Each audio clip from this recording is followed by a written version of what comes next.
бұл подкастта біз аутизм, ЗРР, ЗПР дейтін диагнозы бар балдармен қалай жұмыс істеуге болатынын және де көптеген ақшаны, уақытты жоғалтпай дұрыс шешімді табуға болатын құпияларымен бізге Фариза ханым бөлісті. Осы видеоны міндетті түрде соңына дейін көріп, ата-аналар көптеген жақсы ақпаратты алады дейтініне сендім. Все, говорю. Ассалаумағалейкум баршаңызға. Фариза ханым, қош келдіңіз. Да, бүгін бізде өте пайдалы подкаст болайын деп тұр.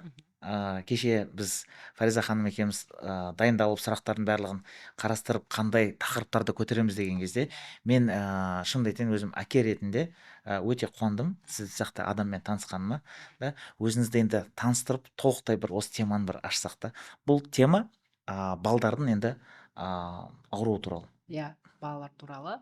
Барлығына сәлем. Бұл Фариза Мағзұрқызы. Мен дәрігер-терапевт, клиникалық фармаколог маманмын. 7 жылдан бері осы медицина саласында науқастарды емдеумен айналысып келемін. Негізі көбісі түсінбейді, клиник фармаколог деген не деген сияқты. Бұл негізі қысқаша жалпақ тілмен айтатын болсам, дәрілерді дұрыс тағайындау бойынша маман болып табылады. Иә, бұл мамандар Қазақстанда негізі өте аз, көпшілік білмейді. Сіз дәріс сатасыз ба, аптекаңыз бар ма? Жоқ, ондай емес. Реально доказательная медицина, яғни препараттың дәлелденгенін түсіне отырып, науқасқа реально дұрыс ем тағайындау бойынша жұмыс жасаймын. Негізі бұл мамандыққа мені кәдімгідей бір Алланың өзі дұрыстаған сияқты. Себебі қазіргі кезде біздің халық медицинадан қашқысы келеді да. Себебі врачтар жаман, медицина төмендеп кеткен, шетелге барамыз, или ол болмаса амал жоқ болса бір халық емшілеріне кетіп қалады да. Бірақ ондай бар енді. Иә, ол мәселені шешу үшін реально мамандар керек. Осы нәрсені негізі жаңа айттым ғой, Алла мені жіберген сияқты деп. Себебі осы нәрсе өзім басыма түсті да. Осыдан 4 жыл алдын мен балама диагноз қойды.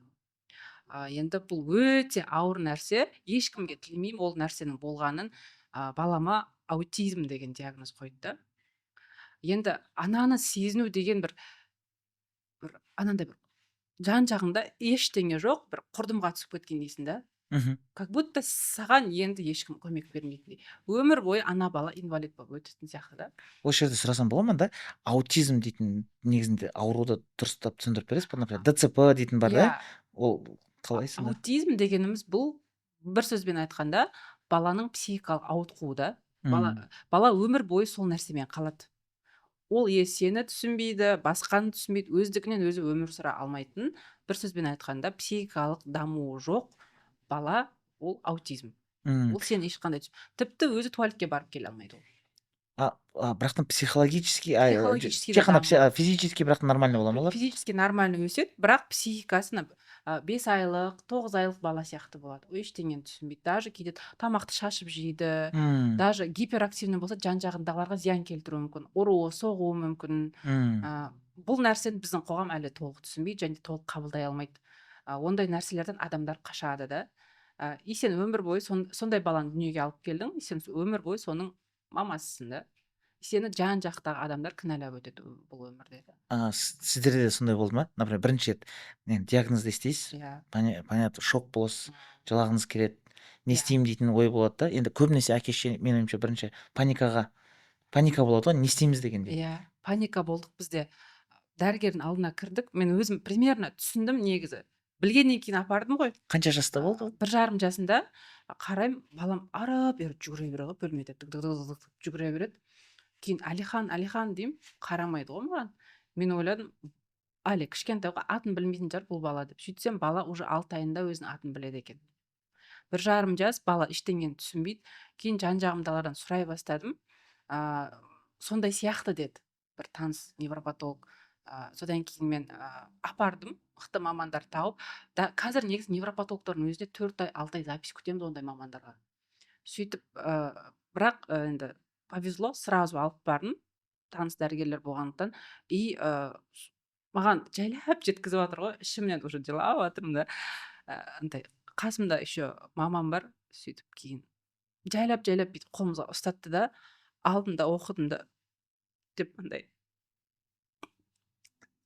түсіп кеттім да мен жаңағы қараңғы түнекке ше. Сосын шықтық ана жерден, сөйтіп кейін үндемей қалдым. Сосын кейін не болды дейді да, айтқан жоқ та ана кісі бізге. Мгм. Сөйтіп кейін сондай екен ғой деп, аутизм деп жатыр ғой дедім да. Содан кейін уже қасымда мамам жылап жатыр, күйеуім жұмыстан келген, сөйтіп сөйтіп айтты деймін. Сөйтіп кейін не істеріміз білмейміз ғой, сенбейміз ғой өзімізге ше. Мгм. Давайте басқа врачтарға барайық, мына кісі білмейтін шығар деп қоямыз ғой. Сөйтіп қалай емделеді десем, ну возможно не лечится дейді да бізге. Содан кейін мен өзім дәрі дәрмектермен айналысамын, дәрілердің барлығын дәлелденген медицина бойынша жұмыс жасап, Фариза сен қазақ, орыс, ағылшын, түрік бүкіл тілді білесің, шетелде оқып келдің, неужели сен балаңды емдей алмайсың деп уже өзімді қолға ала бастадым ана моментте. И басқа бір күнде 7 невропатологқа бардық қой. Мгм. И жетеуі де растады да бізге. Уже ол кезде кәдімгідей депрессияға түсіп кеткен. Бір апта тамақ ішкен жоқпын, еще өзім жүктім да екінші балаға. Тамақ ішпеймін, уже как будто не существуешь да ана жерде ше. Мм. Содан кейін бірақ сол ойландым, өзімді қолға алдым. И еще маған айтады ғой, сен врачсың ғой, сен көмектесе аласың ғой, сенен басқа кім көмектеседі, сен бұл баланың мамасысың, сен деп, и бүкіл жауапкершілік менде да. Мгм. Іздеймін түнде ағылшын шетелдік материалдарды іздеймін. Турцияда достарым бар, сол жақта оқығаннан кейін оларға хабарласам, олар да психиатрияда оқитындар, неврологияда жұмыс істейтіндер бар, барлығына хабарластым. Бірақ енді мына жақта жүрген кезде сол ортаға түсесің ғой, сол мамалардың ортасына түсесің, дәрігерлердің арасына барасың, и ана мамалар айтады, бұл бала емделмейді, сен анау Грузияға барсаң, пересадка стволовых клеток 15 миллион теңге керек, үйіңді де сатасың, машинаңды да сатасың, дайын бол. Ана жерде одан бесбедер неге стресске түсіп кетесің да. Мгм. Кейін Қазақстанда бізде мықты мамандар жоқ, реабилитация керек, 8 миллионға Санкт-Петербургқа реабилитацияға барып келіңдер, вам здесь никто не поможет деп кәдімгідей орыстар айтып жатыр да. Кәдімгідей не клеймо қойып Иә, тастайды кәдімгідей десеңші. қойып тастағанда, и сосын айтады, бұл баланы еще нутрициологқа апару керек. Нутрициолог айына бір 500 мың 1 миллион арасында баттар бар, специально именно баланың психикасын дұрыстайтын, тамақтануын дұрыстайтын, соны апарсаң жеңіл болып қалады дейді. И ол мамандардың өзінің консультациясы, жаңағы нутрициолог дегендер мамандардың консультациясы 150 мың 300 мың арасында да. Бір консультациясы. Да вы что, Саған рекомендация жазып беретін. Ол кезде ақшамыз жоқ қой, ол кезде мен врач болып істеймін, айлығым 250 мың теңге. Мгм. Полностью бір айға жеткізу керек. Енді күйеуім де жұмыс істейді, енді оның айлығы да сондай да мысалы. И представляете, 15 миллион, 8 миллион, бір консультация кемінде 150-300 мың теңге. И ай сайын 1 миллионға БАД алу керек та ол балаға. Вот БАДы дейтінді енді қазір көп естимін да. Иә. Вот соны да түсіндіріп бересіз бе? БАДы деген Витамин ба ол не? бұл биологическая активная добавка к пище деп айтылады, Мгм. бірақ ол зерттелмеген дәрілік емес зат. То есть ол нәрсе кәдімгідей зерттеуден өтпейді да. Просто шығарады, инозин деп шығарады, железо деп шығарады, әйтеуір ат қойып шығарады, бірақ ол шынымен тиісті зерттеулерден өтпегендіктен дәрілік зат болып табылмайды. Ал егер де ол нәрсе дәрілік зат болып табылса, адамға көмектеспейді деген сөз. И тағы бір нәрсе, бағасын қымбат қояды ол нәрселердің, жаңағы баттардың бағасын қымбат қояды, әдемі маркетинг жасайды, сөйтеді да, ұзақ уақыт қабылдамасаң әсері болмайды дейді. Мысалы, кемінде 3 ай қабылдау керексің ғой ол нәрсені. И 3 ай қабылдағанда по-любому сенің состояниеңда өзгеріс болады да. Енді сен баналектен не ғой, Иә, күшті қымбат нәрсені ішіп иә. жатырмын, психологически де дейсіз Иә, ғой. бізде халық андай ғой, чуданы күтеді ғой. Вот осы нәрсені бір дәріні 200 мың теңгеге алдым, 3 ай іштім, ой, мен жағдайым жақсарып жатқан сияқты дейді да. Сол нәрсені мен көрдім да, көп мамалар солай қателесіп жүрді. Именно аутизм, ЗПРР, ЗРР диагноз қойған мамалар көп адасып жүр да. Көп нәрсені білмей жүр олар. Осы нәрсеге жатып алған просто. Негізінде бана аутизм емделе ма? Негізі жаңа 3 ауруды айттым ғой, 3 патологияны. Аутизм негізі ол генетикалық ауруда, оның емі жоқ. Бірақ оны егер де ерте жастан анықтайтын болса, коррекциялауға болады да минимума симптомдарын. Ал ЗПРР мен ЗРР олар коррекцияға келеді, бала нормаға келеді. Ал аутизмді коррекциялап минимумға дейін жеткізуге болады. Солай түсінікті деп ойлаймын. Сіздерде сон қандай шактар болды негізінде? Біздің ең алғашқы жасаған шактарымыз ол реабилитация. Сол 15 миллион соны құрттыңыздар ма деп жатқаным ғой енді. Біз ол ақшаны құртқан жоқпыз. Себебі жаңа мен өзім қолға алдым дедім ғой, шетелдік сайттарды қарадым, шетелдегі бірге оқыған достарыма хабарластым, и жаңағы международный рекомендацияларды қарағанда бірде-бір жаңа мен естіген нәрселер жоқ қой. Мен айтамын да, қалай соны түсін, бұл новый методтар. Кейін сенген жоқпын оған. Кейін күйеуіміз екеуміз ақылдастық, давайте бірінші реабилитациядан көрейік, реально бізге мықты дәрігерлердің рекомендациясын істеп көрейік. Егер балада осыдан көмек болмаса, сол крайний методты көреміз дедік. Сөйтіп жаңағы ол нәрсені 15 миллион 8 миллион теңге нәрселерден бас тарттық тағыны, баланы кәдімгі международный жаңағы ұсынылған рекомендациялар бойынша, ол реабилитациялық орталықтар, психолог, дефектолог, логопед, АФК, ЛФК специалисттер және де флортайм методикасы бойынша реабилитацияға алып бара бастадық. Өнеге деген орталыққа алып бардық, одан кейін республикалық орталықтарға алып бардық. Сол орталықтарда балада эффект бола бастады. Одан бөлек ана ретінде, әке ретінде 24/7 баламен нейрокоррекциялық жаттығуларды жасадық. Ол кәдімгідей үйде бір упражнениялар ғой, Арнайы нерв жүйесін дамытатын упражнениялар жасадық. Негізі мына нәрсе ғой, уақыт. Қаншалықты сен ерте диагностикаға барасың, ерте маманға апарасың, қаншалықты дәрігердің айтқан бірме-бір жасайсың, сонда балада эффект болады. Одан бөлек, әрине балалар, кейбір балаларда дефициттік жағдайлар болады. Анемия, тамақ ішпейтін балалар, әсіресе аутизм, ЗПР балалар тамақ ішпейді, олардың үлкен кіші дәреті дұрыс болмайды, олардың іштері ауырады, олар жиі ауыратын балаларға жатады да. Осы кезде дефициттерді ретке келтіру керек та. Ал жаңағы псевдомамандар, псевдонутрициологтар, олар осы батты берсең жақсы болады деп, жаңағындай 22 препарат, 15 препарат жазып береді, еще қасына номерлерін жазып береді ғой. Мынадан аласың, мынадан аласың деп. То есть олар фарм компаниялар, сол бат сататындармен сотрудничать етеді да. Вот осы обидно да. Не үшін бұндай балаларда ақша істейді олар. Вот осы қиын нәрсе де. Себебі олар қуанған нәрседе, қуанған күннен бармайды ғой. Ақшасы жоқтан, баласын емделуден бар. А оларға осындай нәрсе. Кейбір ата-аналар бар, машинасын сатады, үйін сатады, үйсіз қалып, квартирада тұрып, баламызды емдетеміз деп сол нәрселерге баратындар бар. Да, вот бағана айтып отырсыз ғой, мен де соны байқадым да, қазір енді фарм бизнес негізінде ол как бы ең үлкен, ең прибыльный бизнес деп айтады ғой. Бізде де вот мен енді получается 4-ші баламда, осы біз уже 2 жастан кейін, негізінде 2 жаста бәрі сөйлеп кетті да. 2 жасқа дейін сөйледі. Бірақ 4-ші ұлымыз осы бүйтіп что-то басқашалау болды да. Сөйтіп біз айттық, енді сотканы бергендеріміз болды өзімізді жүрген. Сондай шығар, енді былай негізінде ата-аналар көп нәрсе мойындағысы келмейді ғой, андай правде в глаза деп айтады ғой орысшада. Шындыққа бүйтіп қарай алмадық та. И біз, например, сол кезде бармадық, шынымды айтсақ. Біз бармадық маманға, и уже 3-ке келіп жатыр. Бірақ сөйлеумен әлі проблема да. Сол кезде біз, шынымды айтсақ, сол кезде біз ояна бастадық ше. Да, маманға бір апарайық деп та. И сол кезде бізге айтты, енді бағанағы дефекттер бар речьтерде. Бағанағы логопед, сондайлармен жұмыс істеңдер. Біз қазір болатын болса бассейнге барып, там моторика деймін, барлық нелерден ше. Күніге әртүрлі ойыншықтарды әкелеміз, әртүрлі пластилиндерді соны бірге жасап дейтіндей. Мен енді әке ретінде айтқым келіп тұр бұл жерде. Былай енді бір қосатын сияқты ше. То есть менде бір мынандай бір шылчок болды да басында. Мен қазір мына балаға, қазір біз енді көбінесе не істейміз еркектер, аналарына барлық нәрсені сыпырып қояды ғой енді да.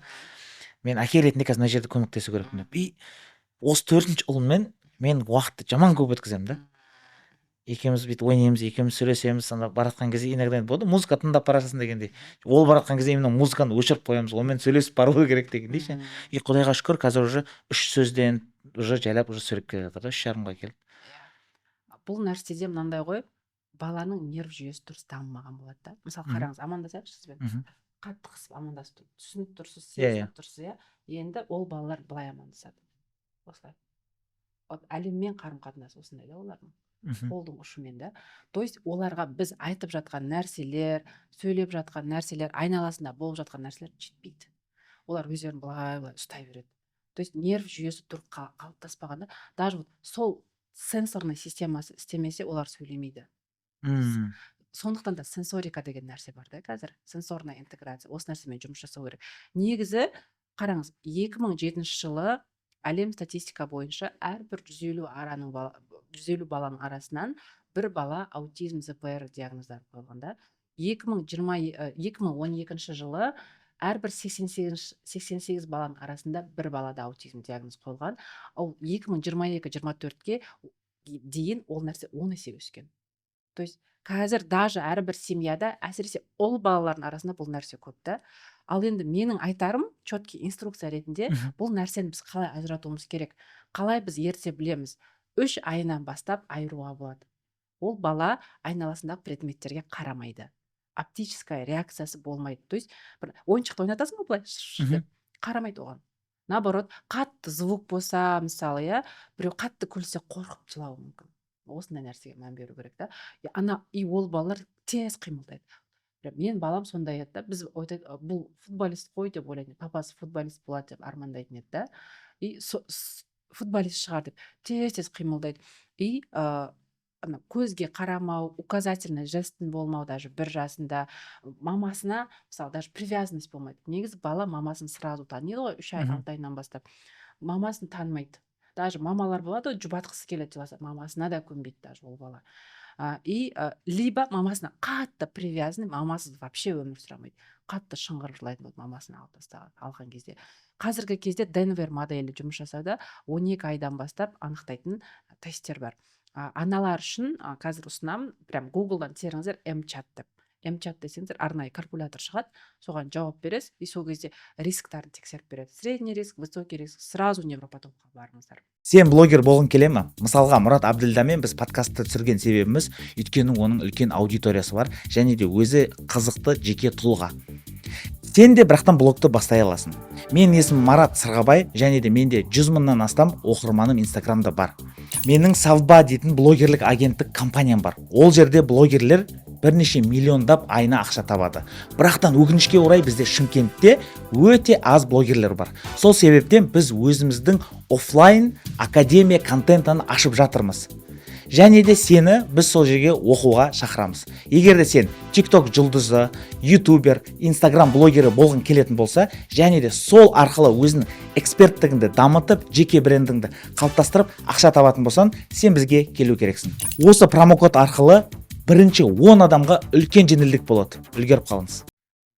Сол арқылы білуге болады десеңші. Иә, ал қазір сіз айттыңыз ғой, ол бала жақындата ма деген сияқты. Негізі ол нәрсе, иә. Себебі баланың коррекциясы үшін тек қана ана емес, әке де жұмыс жасау керек та.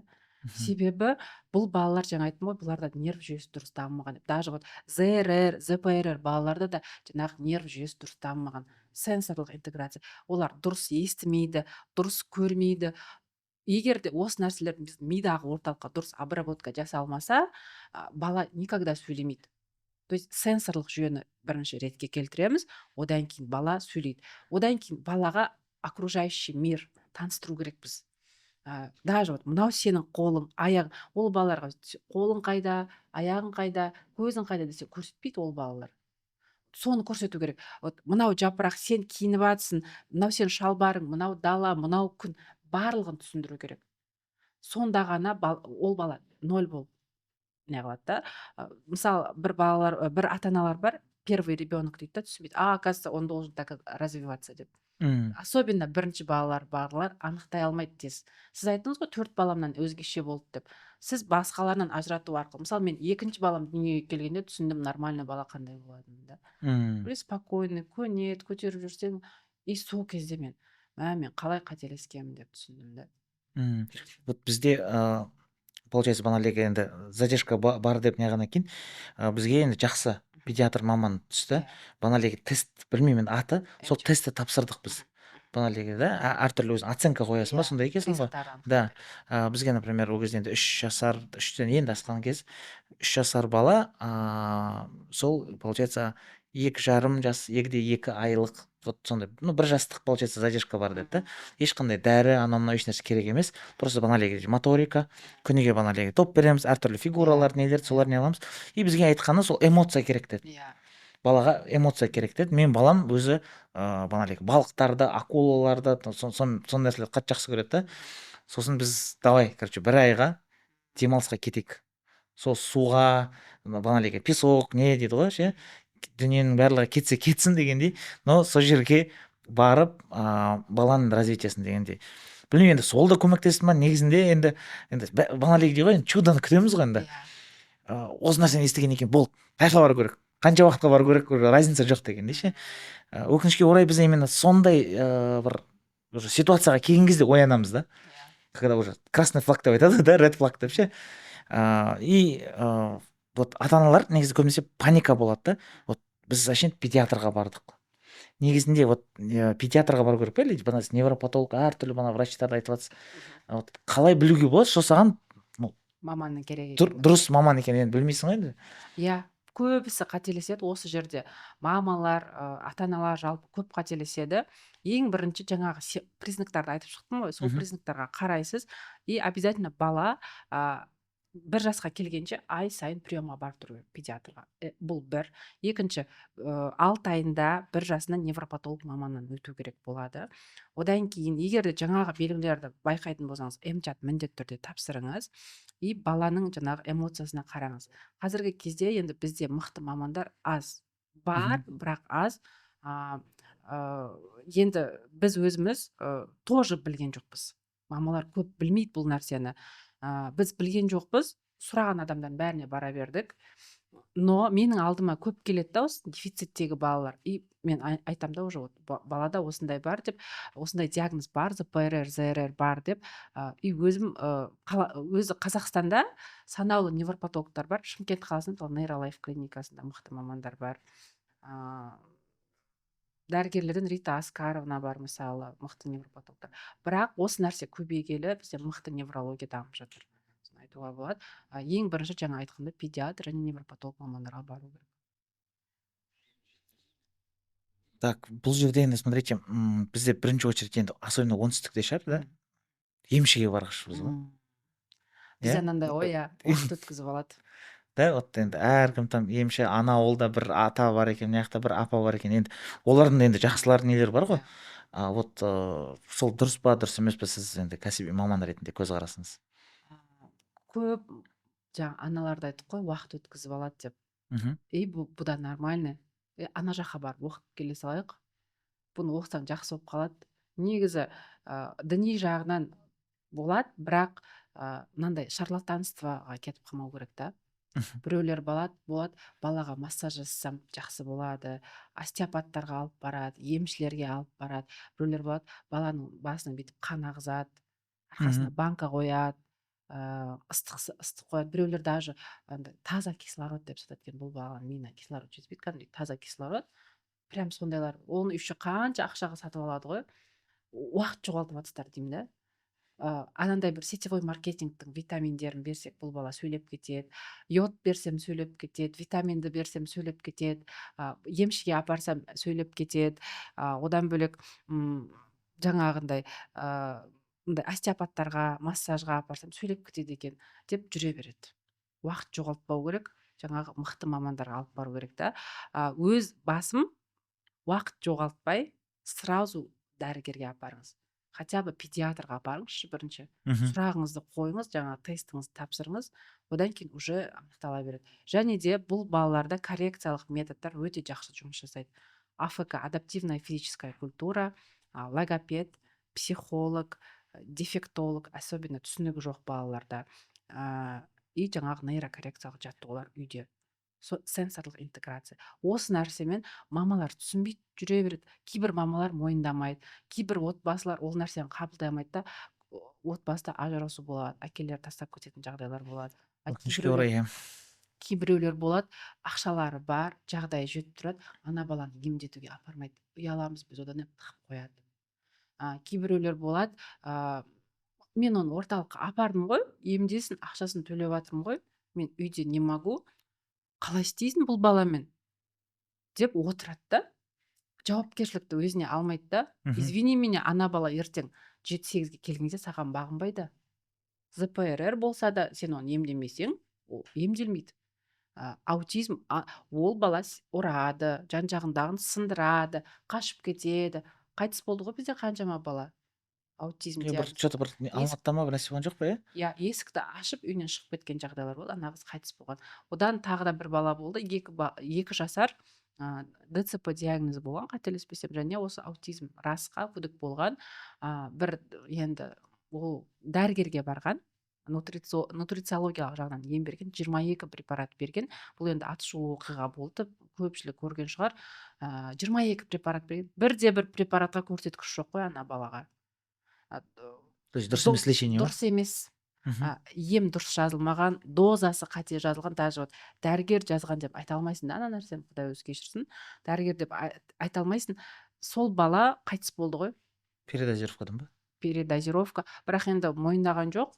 Бірақ, скорее всего, передозировкадан қайтыс болды. Енді қараңызшы, и так бала инвалид, балаға рас диагнозын қойып тұр. 22 препарат берудің өзі 5 препараттан артық берілсе полипрагмазия деп аталады. Кері әсерлерін береді да ағзаға. Аллергия. Бауырына, бүйрегіне әсер береді. Балада аллергия болды. Мысалы, ол нәрсеге басына мен де өзім сендім да, балама 8 витамин бердім ғой, коррекциялық орталықтарға апарып жүріп. Қараймын, что-то көмектеспейді. Сөйтсем, бір күні крапивница шығып кете береді ғой балама. Қорқып кеттім көрген кезде. Кейін ана витаминдер тоқтаттым, сразу кетті ғой. То есть ол мықты витамин екен, мықты препарат екен деп бере берудің қажет жоқ қой. Кері әсерлер өте көп.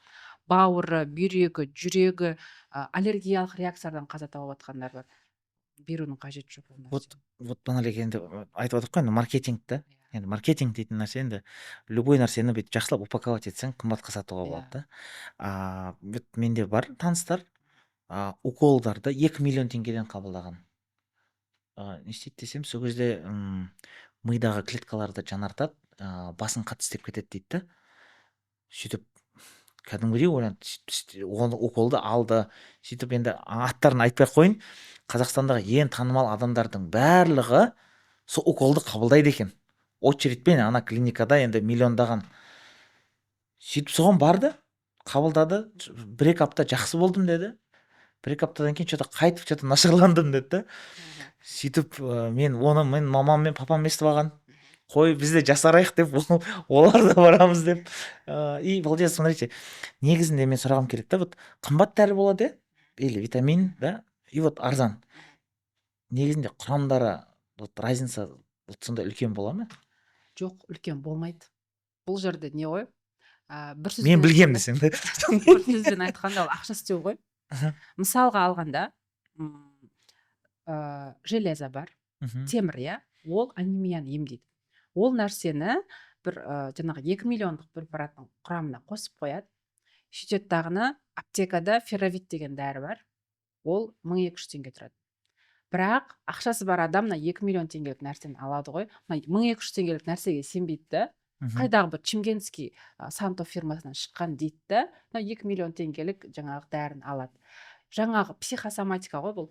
Ол мен 2 миллион теңге төледім, жаттым, капельница алдым, ол маған көмектесті. Конечно, оның құрамына уақытша әсер ететін, сенде эйфорияны тудыратын, сенің уақытша жағдайыңды жақсартатын нәрселерді қосып қояды. Примерно 1-2 апта өзіңді жақсы сезін. Тура солай болды. Одан кейін мына жақта жұмысың не қылады, үйтеді бүйтеді, қайтадан өзің энергияң түсіп кетеді, состояниең түсіп кетеді. Сонымен қайтадан барып ана уколды аласың. И үйреніп қалады ағзаң. Бірақ бұл жерде ол препараттарды алу арқылы өзіңнің бауырыңды, бүйрегіңді улап жатқаныңды түсінбейсің. Вот мен енді сұрағым келеді, психосоматика деп айтып қалдыңыз ғой да. Енді как раз мен де там әйелім соны оқып, енді бана балдардың ауырып жатқаннан кейін, неғып жатқаннан кейін енді айтып отыр ғой там, әйеліңе көңіл бөлсең, оның настроениесі жақсы болса, там да, үйдегі там балдар ауырмайды. Мен енді сол нәрсені істеп көрдім. Шынымен де жұмыс жасады да енді бізде. Содан кейін мен психосоматикаға сенемін. Ал сіздер енді кәсіби дәрігер ретінде оған көзқарастарыңыз қандай? Мен өйткені естігем, дәрігерлер психосоматиканы ұнатпайды деп. Енді қазіргі кезде әртүрлі да. Қазіргі кезде депрессия, стресс деген нәрселер өте көп. Ғылыми тілмен айтатын болсам, депрессия, стресс өте көп ауруларға алып келеді. Ал егерде именно аутизм, ЗПРР диагнозына қарайтын болсақ, бұл балалар эмоцияны жақсы көреді. То есть отбасыда бақыт болу керек деген сөз. Бақыт. Ал әйелің и так переживать етіп тұр, баланы не істеймін, қалай өсірем, қалай орталыққа апарам деп отқан кезде күйеуінің поддержкасы керек та. былай қарасаң, Алланың ол отбасыға берген сынағы да бірігіңдер, отбасы болыңдар деп. Я, мүмкін медициналық жағынан дұрыс емес шығар, бірақ именно психология жағынан ол дұрыс нәрсе. Сен әйеліңе көңіл бөле бастайсың, әйеліңнің көңілі көтеріледі, көңіл көтерілген әйел баласына жақсы қарайтын болады. Баласына жақсы эмоциялар береді, баласына қарап күледі, оны қуантады. И жаңағы аутизм, ЗПР диагнозы бар балалар положительный эмоцияда, оларда продвижение емінде өте жақсы болады.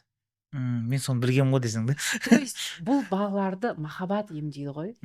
Ал кейбір отбасылар болады, сен осындай баланы тудың, сен значит генің осындай, сен жақсы әйел емессің дейді да, ажырасып кетеді, әйелін тастап кетеді. Сондай өкінішке орай, иә. То есть бұл сынақ қой, сен оны қалай көтересің, оған да байланысты да. Біріккендеріңіз өте жақсы болған. Иә, 100% мен сол жерде айтамын, баналегі әрбір ситуация енді адамға өзі әшейін берілмейді дейді ғой. Бізде ол ситуация бізді біріктірді, кәдімгідей оятты деп айта аламын. И екіншісі, мен сол кезде енді әйеліме айтқан не істедім, мен айттым, үйге көмекші ал, да, әшейін көмекші үй жинайтын емес, давай бөлек повар ал, да, барлық уақытты, да, ол болмайтын нәрсе деймін, үйді кім жинау ол маңызды емес дегендей. Сен полный фокусыңды балаға беруге тырыс. Жұмыс дейді, жұмыс қасына ассистент ал дедім. Қазір шүкір үйінде көмекшісі бар, қасында өзінің жеке ассистенті бар, да, и барлық процесстер делегировать етіп, уже толықтай уже балаға фокус бөле алады. Балада анада энергия пайда болады. Мен ойымша осы моментті именно еркектер жібермеу керек деп ойлаймын. То есть сен еркек ретінде парызың вот мүмкіндік болғанша барлық жерде көмектесіп, финансовый жерде финансовый. Иә, дұрыс айтасыз, негізі көмектескен дұрыс. Өйткені әйел өзін жеп қояды ғой. Мен үйдің шаруасын үлгере алмай жатырмын, балама дұрыс қарай алмай жатырмын, жұмысыма бара алмай жатырмын, өзіме қарай алмай жатырмын, мен ұйықтаған жоқпын деп. Әрине әйел адам бәріне үлгеру керек, бірақ ол енді автомат емес қой. Сол уақытта егер де сенің шаман келсе, делегировать еткенің дұрыс. Хотя бы сестренкаңды шақырып ал, хотя бы танысыңды шақырып ал, уақытша маған көмектесіп тұрыңызшы деп. Өйткені үй жиналмаса жиналмай ақ қойсын, тамақ істелінбесе істелінбей ақ қойсын, бала емделу керек. Егер де дәл қазір баланы емдемесең, сен каждая минута важная. Дәл қазір сен емделмесең, жаңа айттым, ол сені кеп ұрады. Ол даже емделіп кеткен күні айтуы мүмкін, мама, оказывается, мен кішкентай кезімде өстіп ауырған екем, сен маған қарамапсың ғой, сен үй жинап жүре бердің ба деген сияқты. Ондай нәрселер болады, көп болады. Сондықтан жауапкершілікті ал балаға қарау керек, бірақ жаңа айтты ғой, әйел адам өзін де ұмытып қоймау керек та. Бала деп өзін ұмытып қойса, ол баласын емдей алмай қалуы мүмкін. Өте дұрыс айттыңыз да, әйелдер өздерін жібермеу керек та. Бала деп ше. Тоже иногда байқаймын, балдар ауырған кезде әйел әбіржіп кетеді, ұйықтамайды, не алмайды. Сол кезде біз өзіміз использовать ететін массажист. Әйелге негізінен бір хотя бы 10-15 минутке бір перезагрузка керек та. Массажистті үйге шақыруға болады. Дәл қазір біз подкасттың алдында қазір сол ситуация болды да. Мен әйелім ассистентіне айттым, сен алда қазір звондап массажистті үйге шақырып қой дедім. Келеді тағын 1 сағат массажда ол ұйықтап шығады, энергияны полный жинап алады. Во-первых, телесный блоктар дейді ғой енді. Сонымен де енді по-любому массаж жасатқан кезде ұйықтап кетесің да. Мен әртүрлі өз сол практиканы қолданамын. Вот есіме түсіп жатыр да қазір, например, коронавирустың кездері. Да, коронавирустың кездері енді өзіміз барлық адамға ауыр болды ғой негізінде да. Вот сол кезде сен енді мамандығыңызға байланыстырып жатқанмын ғой. Дәрілерді, дәрмектерді жазып берген кезде сол жерде бір үлкен проблемалар болып дейді. Там бір кейбір врачтар айтып жатыр, бізді өлтірейін деп жатыр, әдеге істеп жатыр. Енді неше түрлі әртүрлі теориялар болды ғой. Вот сол туралы бір айтып берсеңіз. То есть коронавирус негізінде дұрыс емдеді ма или қалай болды? Иә, енді бұл нәрсе үлкен дерт болды ғой. Барлық нәрсе дұрыс емделуге келіп тірелді да бұл жерде. Негізі сразу айтайын, коронавирусты инфекцияға қарсы дәрі жоқ. Бұл вирус, оған қарсы препарат. Жалпы вирустарға қарсы дәрілер әлі ойлап табылған жоқ. Себебі вирус ағзаға енгеннен кейін ол клетканың ішіне еніп кетеді. Клетканың ішіне енген соң оны емдей алмайсың. Ең бастысы жаңағы симптомдарын емдеу да. Ал біздегі қателіктер, дәрігерлер, енді бұл жерде дәрігерлерді кінәлауға болмайды. өйткені ол жаңа нәрсе, сырттан келді. Білген жоқпыз біз қалай емдеу керектігін. Но мына нәрсе болды: антибиотиктерді беріп жіберу, 4-5 антибиотиктерді жазып жіберу, дозировкасын қате тағайындау, и сол моментте адамдар көп қайтыс болып кетті. Иә, ол аурудың тяжестінің әсерінен де қайтыс болды, бірақ қате препараттар тағайындау өте көп болды. Қазір соның зардабын балалар шегіп жатыр. Неге? Себебі жаңа айттым ғой, антибиотик береді, 4-5 офлоксацин, левофлоксацин, мерапен, панацея болды ғой сол кезде. Адамдар іздеді сол дәрілерді. Соның әсерінен қазір антибиотиктер дұрыс жұмыс жасамайды. Қазір балалардың иммунитеті түсіп кеткен. Балаларға антибиотиктер көмектеспейді, себебі тұрақтылықтан организмдер үйреніп кеткен. Ол нәрсеге сіздің де организміңіз үйреніп кеткен, менің де. Өйткені ол нәрсе андай ғой, мутацияда, бактериялар мутацияға ұшырады. Сол моментте қазір ол нәрсе көмектеспейді. Сол кезде получается маған да соны естігемін да, вирусный аурулардан негізінде ана антибиотик просто симптомдарды бір басады ма или қалай болады сонда? Қараңызшы, вирус, бактерия ол екі нәрсе ғой. Жоқ, есть, біз түспейміз енді. Екі нәрсе да, но почему-то вирусты емдеу үшін бактерияны емдейтін нәрсе береді да, түсіндіңіз ғой, иә? Екі нәрсе. Қалай определить етуге болады, например, енді балдардан айтайықшы да, там балдарынан бірінші тамақ ауырады, мұрнынан су ағады. Бұл вирустық инфекция. Қалай определить етіңіз? Вирустық инфекция балада мұрнынан сразу су ағады, көзі жасаурайды, тамағы қызарады. Сразу солай басталады. Ал бактериялық инфекция ол сразу симптомдар басталады, барлығы бірге. Мысалы, бала бізде мына тұмау ауырып қалса бірінші мұрнынан су ағып жүреді 2-3 күн, одан кейін артынан жөтеліп бастайды ғой. Бұл вирус. Ал бактерияда сразу, мысалы, пневмония болса, бірден жағдайы нашарлап кетеді адамның. Пневмония бұл бактериялық инфекция. Сол бактерияға получается антибиотиктер көмектеседі ғой. Иә, бактерияға антибиотик беру керек. Біз вирусқа антибиотик бермейміз. Вот осының әсерін жаңа айттық қой, баланың иммунитеті түсіп кеткен. Қазір соңғы кезде өзім балалар ауруханасында жұмыс жасадым. Вирустық инфекцияның өзіне иммунитеттері нашар балалар. Вот осыдан 2 күн алдын маған консультацияға хабарласты. Бала 3 күн температура жеткенде комаға түсіп қалған. Балада энцефалит, яғни мидың қабыну диагнозын қойған. Бала уже жүре алмайды, сөйлей алмайды. До того иммунитет түсіп кеткен ғой балаларда. Баланың иммунитеті түспеу үшін біз жаңағы қателіктерді орындамауымыз керек, және балада дефицит болатын болса, сол дефициттерді дұрыс емдеуіміз керек. Сонда иммунитет пропорционалды түрде көтеріледі. Сол инфекцияларға қарсы жұмыс жасай бастайды да. Ал жаңағы коронавирус кезінде болды дедім ғой, көп қателесті ғой бізде.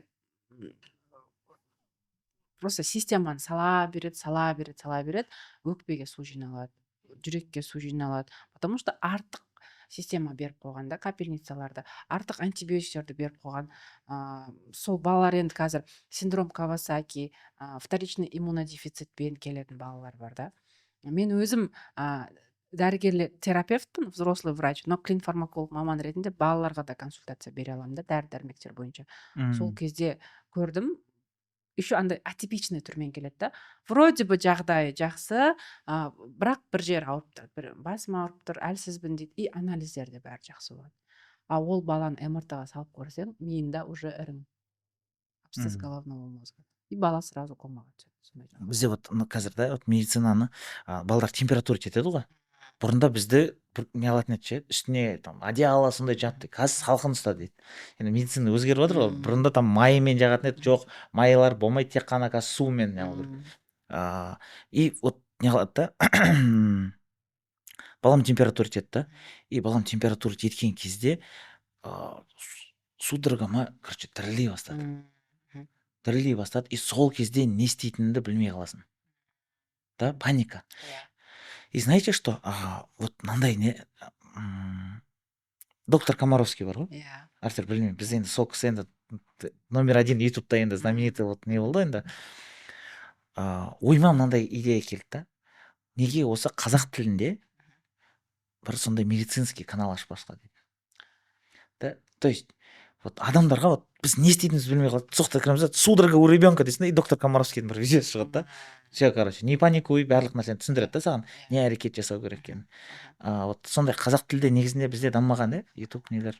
Негізі жоқ. Негізі жоқтың қасы бар, бірақ олар бүйтіп жарыққа шықпаған да. көрмейді, білмейді.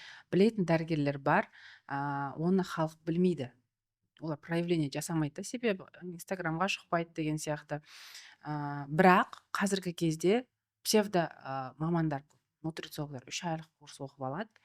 Балаңда температура болса мынаны бер, мынандай дәрі бер деп өзінің баттарын продвигать ететіндер бар. Осы нәрсе ең жаман нәрсе ғой. Негізі температураның өзі екі түрі бар да, ақ қызба және қызыл қызба. Температура жалпы болған кезде баланы қымдаудың қажеті жоқ. Себебі баланың ішінде пирогендер жұмыс жасап жатыр.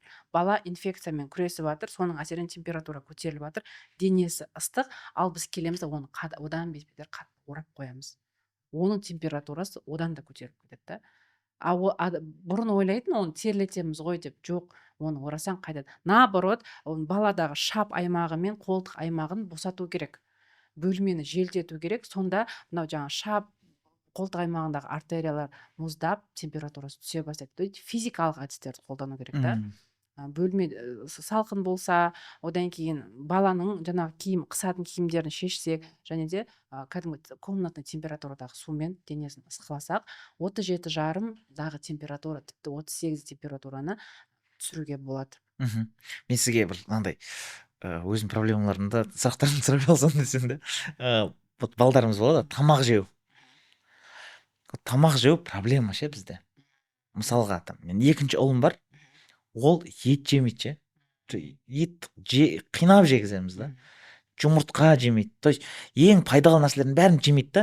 Там нан, макарон, да, вот, короче, нан мен ұнмен связан нәрселердің бәрін жей береді да. И тамақты аз жейді.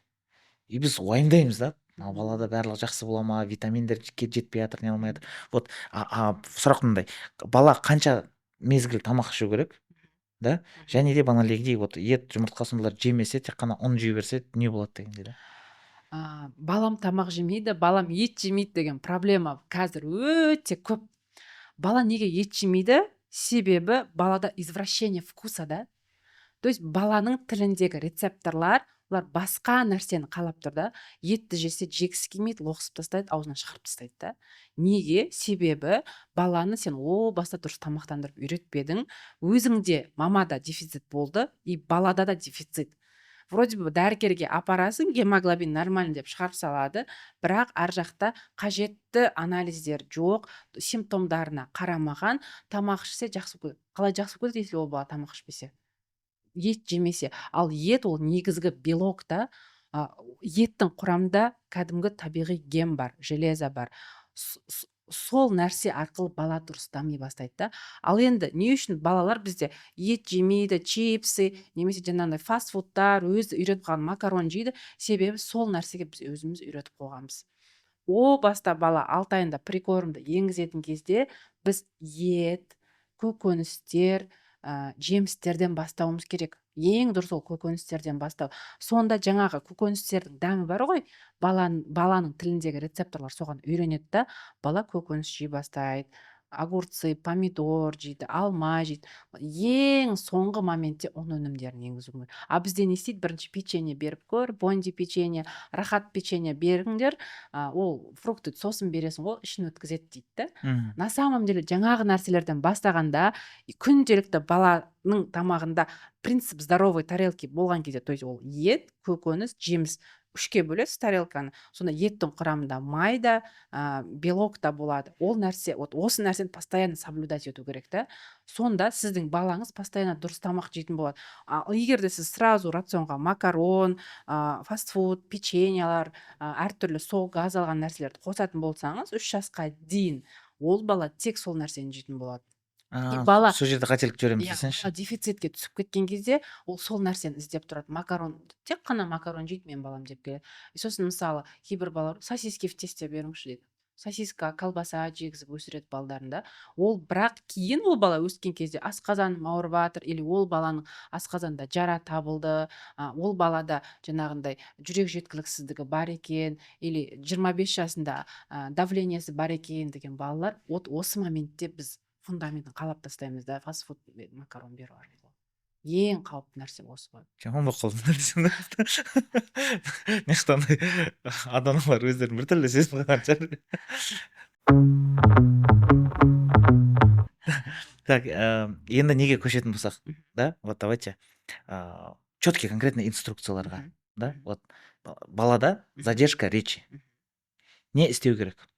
егер де балаңыз уже бір жарым жасқа келген кезде әртүрлі буын сөздер, мен енді өзім невропатолог болмасам да опытыммен айтайын да, балаңыз мама папа демесе, буын сөздерді айтпаса, төрт бес әріптен тұратын сөздерді айтпаса, уже бір жарым жасында көзге қарамаса, былай указательный жест болмаса, бала бір орында отырып тыпыршып не істерін білмей, сондай бір гиперактивный, біреулер болады гиперактивный емес деп, бірақ ол бала орында былай тыпырши береді да, не істерін білмей, СДВГ деп аталады, синдром дефицита внимания и гиперактивности.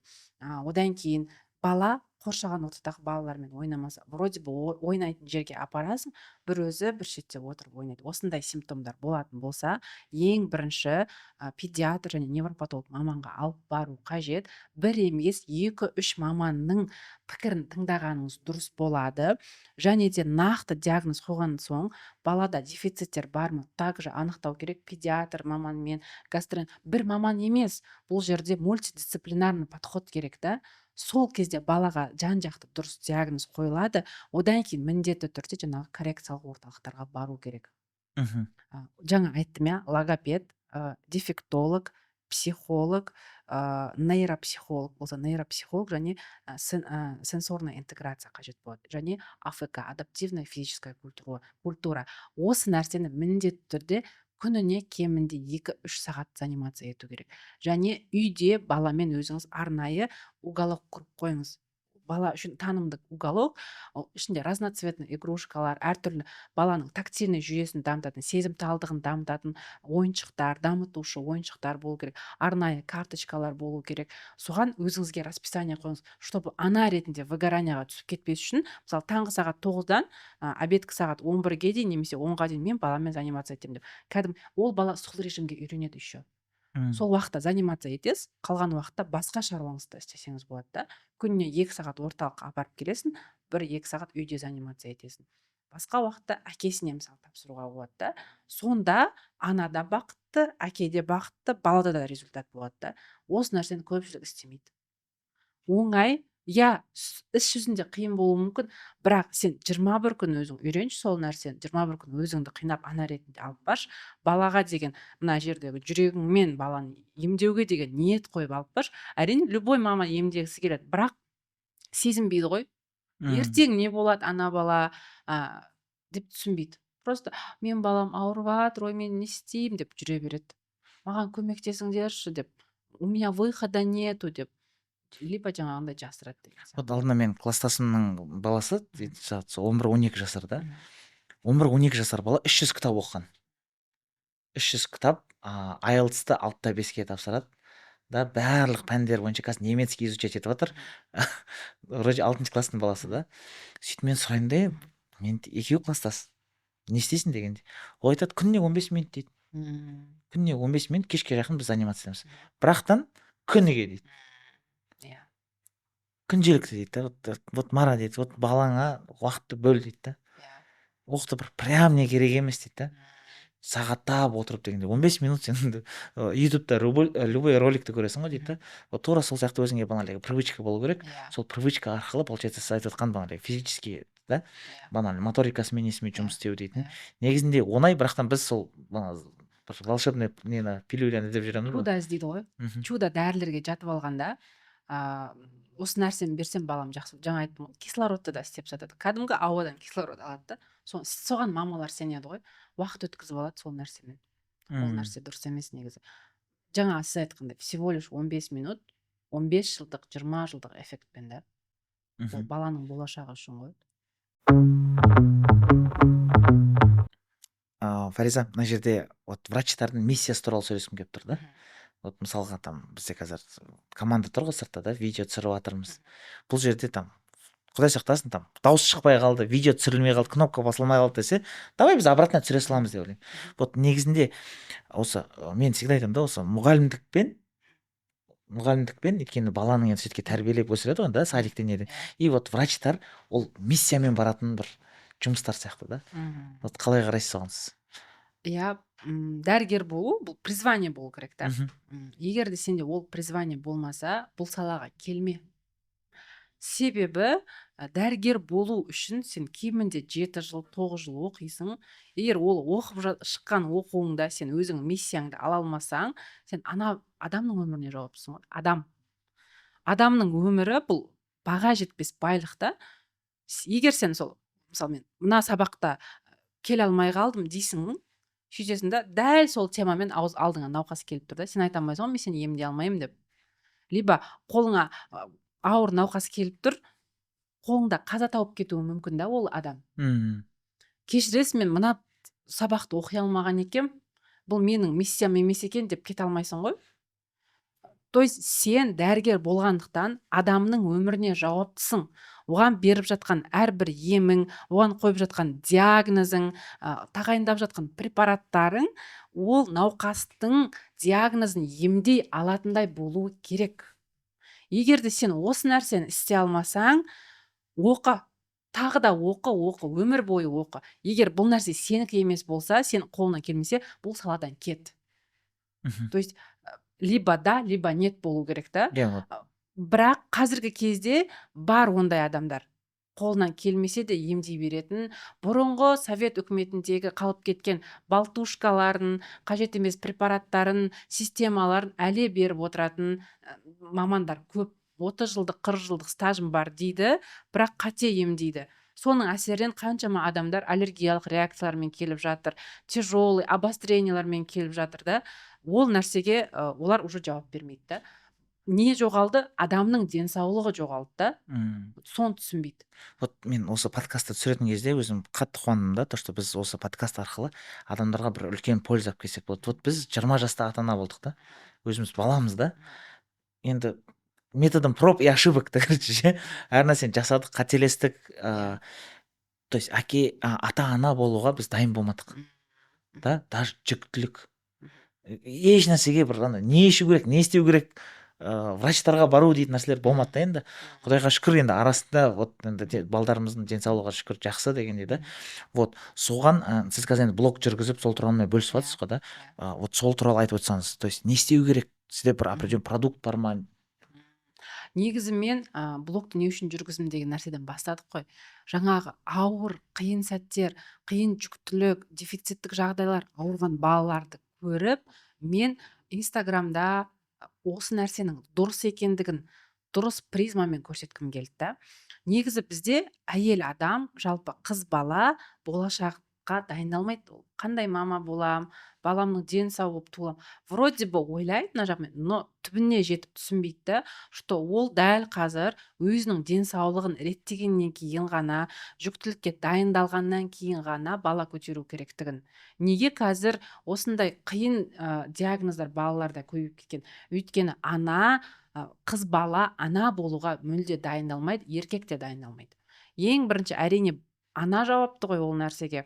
Мысалы, қарапайым анадағы анемияның болуы, фолий қышқылының, темірдің жеткіліксіздігі балада нерв жүйесіндегі ақаудың бар болуымен дүниеге бала келуімен аяқталады. Қарапайым балаң сен кеш жүруі, кеш отыруы, кеш сөйлеуі, балаңның жиі ауруы, даже баладағы психиканың дұрыс емес болуы, баланың мінезінің дұрыс емес болуына дейін сен жауаптысың да. Сен просто тұрмысқа шығатын кезде просто 1-2 витаминді ішпеген үшін сен кінәлі боласың да ол баланың алдында. Сол үшін мен өз анамын, 3 баланың анасымын, дәрігер ретінде айтарым, аналар жүктілікке дайындалыңыздар. Қажетті витаминдеріңізді ішіңіздер. Егер де созылмалы аурулар, мысалы, біреудің асқазаны ауырады, біреудің өті толған, біреудің тісі ауырады, біреудің қосымша аурулары бар, кейбіреулерде уже басқа да аурулары бар, солардың барлығын емдету керек. Қажетті мамандардан өту керек. Сол мамандардан өтіп, тіпті стоматологқа бармасаң да болмайды. Жүктіліктен алдын. Соның барлығын емдеткеннен кейін кәдімгідей пландаған, жоспарлаған түрде күйеуіңмен келісе отырып жүктіліктің уақытын жоспарлау керек. Сонда және де жүктілік орын алады, бала көтересің, одан кейін де тоқтап қалмау керек. ол кезде де белгілі бір патологиялық жағдайлар шығуы мүмкін. Сол кезде сен жүкті болдым деген моменттен бастап уже сен ана баланың дүниеге келуіне жауаптысың. Сен дұрыс дені сау бала, ауырмайтын бала дүниеге алып келгің келсе, қазір жүктілік кезінен бастап қажетті дәрілеріңді, витаминдеріңді ішіп баста. Қажетті жаттығуларыңды жаса. Мысалы, қандай нелер бар? Жаңа айттым, обычное железо, вроде бы железо, темір дейсің, оның бәрі білет, анемия емделмейді ғой, қоя берші деп қарамай қояды. Мультивитаминдер ішеді, олардың мысалы несі жоқ, эффектісі жоқ. Себебі ол понемножку бүкіл нәрсені қосып тастайды бір таблеткаға, бірақ ол на самом деле жұмыс жасауы мүмкін да. Шынымен өзіңе қажетті витаминдерді ішіп, әрбір триместр сайын соның ерекшеліктеріне байланысты препараттарды қабылдау арқылы, және де жүктіліктің жаңағы уже соң аяқталатын кезде, роды келетін кезде также қажетті, мысалы даже кальций, магнийдің ішудің өзі маңызды, чтобы роды дұрыс болу үшін ше. Да, вот мына жақта да енді Фариза ханым қазір не вот көп адамда мүмкіншілік те жоқ қой. Вот, например, сіз бағана айтып отқан нәрсенің барлығы ақша да. То есть бағанағы сіздің де услугаларыңыз. Давайте вот оқырмандарға, білмеймін енді сізде там видео уроктар ма, да, вот сондайларыңыз болатын болса, егер де сіз солармен бір тегін бөліссеңіз, например, сізге там инстаграмымызда біз барлығын описаниеге жазып кетеміз, да, рилстар салынады инстаграмға да, ютубта осы толықтайтын не тұрады. Вот сол жерде сізге жазған адамдарға сіздерде сондай бар ма бір тегін бір дүние, который ата-аналар вот көре алады. Өйткені енді неше түрлі жағдайлар бар да, неше түрлі енелер бар, келіндер бар, ауылда тұратын, который мүмкіншілігі жоқ, күйеулер қолдамайтындар дегендей. Біз солай бір көмектессек дейтін ой болып тұр. Иә, алдында мен консультацияма бір қыз келді, енесімен келді да, баламда жылтуха дейді да, анализдерін дұрыс неғылмаған ғой дәрігерлер. Даже вот обычно бала туылғаннан кейін жылтуханың өзін дұрыс емдемеген да, 3 айлық баланың аузында соска, жылтухасын емдей алмаған, и маған жылап келіп тұр да, енесі екеуі қалай емдейміз деп. Сондықтан жүкті болатын анаға, жүкті болған және туған анаға көмек керек та. Сол бойынша мен арнайы негізі проект жасап жатырмын, ол жақында шығады. Бірақ оған дейін осы жалпы тамашалап жатқан оқырмандардың барлығына мен бірдей пайдалы болғым келеді. Сондықтан арнайы сіздерге арнап видео сабақ дайындап қойдым. Сол видео сабақты көрсеңіздер болады арнайы. Да. Тогда біз условиясын барлығын описаниеге жазып кетеміз, да, не жасау керек екен, и как раз сізге жазып, сол тегін сабақты алуға болады да, мүмкіншілік да. Сізде бағана ақылы өздеріңіздің услугаларыңыз, нелеріңіз негізі қанша тұрады, егер де адамдар жақтан? Негізі қандай продукттарыңыз бар деген? Негізі консультация өткіземін, ем тағайындаймын, кәдімгідей прием жасап қабылдаймын, ата-аналарды, үлкендерді, балаларды қабылдаймын. Қазіргі кезде мен дәрігерлерге обучение өткізіп жүрмін. Жаңа айттым ғой, көп қателіктер бар дәрігерлерде деп. Чтобы олар науқастарын дұрыс емдей алу үшін оларға арналған арнайы фармакология бойынша проектім бар. Ал аналарға арналған жаңа проект жасап жатырмын. Жүктілік кезеңі, жүктілікке дайындық, бала босану және баланың 5 жасқа дейінгі дұрыс дамуы, аутизмнің алдын алу, ЗПР, ЗР-ның алдын алу, баладағы дефициттерді дұрыс емдеу, жиі ауыратын балаларды қалай біз емдеуімізге болады, баланың иммунитетін қалай қалыптастыру керек, жаңағы нейрокоррекциялық жаттығулардың өзін қалай жасау керек, бала қарапайым туған кезде памперсін қалай дұрыс кигізу керек, қалай қолында дұрыс көтеріп жүру керек, барлығын түсіндіретін арнайы қолжетімді проект дайындап жатырмын. Сол проекттен мен қазір осы подкастты көріп жатқан 3 адамға тегін сыйлағым келеді. Қалай сыйласам болады оны? Давайте, күшті, керемет идея. Бүйтейік, біріншісі да, бір адамда бағанағы осы ютубта осы видеода астында комментарий жазып кеткен адамдардың арасын таңдайық, да, өздері не түсінді, да, осы жерден там алған инсайт дейді ғой енді, да, инсайт болсын, может быть, өзінің бір қателіктерімен, вот мен осындай жерде оказывается осыны дұрыс емес жасаппын дейтін. Сол жерден сіз бір комментарий таңдасаңыз, және де екіншісін біз уже екінші мен үшінші біз инстаграмда, да, ол жерде да, сол жерде біз өзіміздің қысқа бір рилсымыз болады, соны сториске алып кетіп, белгілеп, соның арасында жеңімпазды таңдасақ. Иә, сториске алып кетіп, шынайы осы подкасттан қандай не пайда алды, историясына жазса, сізді және мені белгілеп жазса, ішінен таңдаймыз и 3 адамға сыйлаймыз. Иә, мен ойымша керемет подкаст болды. То есть басты нәрсе ол даже мен өзіміз қандай қателіктер жіберетінімізді, ешкім енді идеальный емес қой, да, ата-ана болуды негізінде барлықтар үйренеді.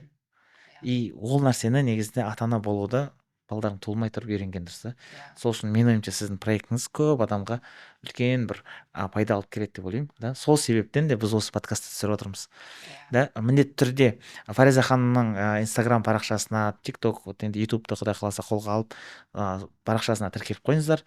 Сіздермен болған сыр подкаст. Марат Сарғабай, барлықтарыңызға рахмет.